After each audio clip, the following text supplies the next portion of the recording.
उमर, अहमद और जादुई किताब की कहानी। एक दफा का जिक्र है, उमर ने अहमद की पसंदीदा स्पोर्ट्स किट उधार ली, लेकिन बदकिस्मती से वो भूल गया कि इसने इसे कहाँ रखा था। अहमद ने उमर से पूछा कि क्या वो जानता है कि किट कहाँ है, और उमर ने खौफजदा और परेशान होकर कहा, हाँ, मैं जानता हूँ कि ये कहाँ है, लेकिन इसने ऐसा नहीं किया।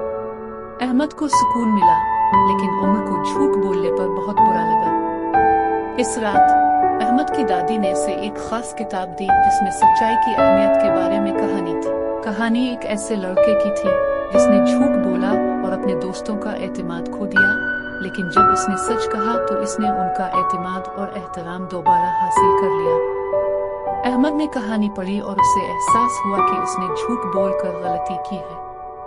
अगले दिन वो उमर के पास गया और इकरार किया, मैं नहीं जानता कि किट कहाँ है, और मुझे ये नहीं कहना चाहिए था कि मैंने किया है। उमर को हैरत और सुकून मिला और उन्होंने मिलकर किट को तलाश किया। जब उन्हें आखिरकार मिल गया तो अहमद ने झूठ बोलने पर मुआफी मांगी और उमर ने इसे मुआफ कर दिया। अहमद की दादी को सच कहने पर इस पर फख्र था और कहा, ईमानदारी एक मकनातीस की तरह है, ये एतमाद और एहतराम को अपनी तरफ मुतवज्जे करती है। कहानी का अखलाक। ईमानदारी हमेशा बेहतरीन पॉलिसी होती है। झूठ बोलना मुसीबत और ताल्लुकात को नुकसान पहुंचा सकता है। सच बोलना, चाहे ये मुश्किल ही क्यों ना हो, एतमाद और एहतराम पैदा करता है। आराम से सो जाओ बच्चे।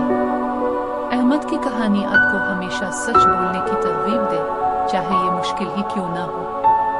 याद रखिए, ईमानदारी एक मकनातीस की मानंद है जो एतमाद और एहतराम को अपनी तरफ मुतवज्जे करती है।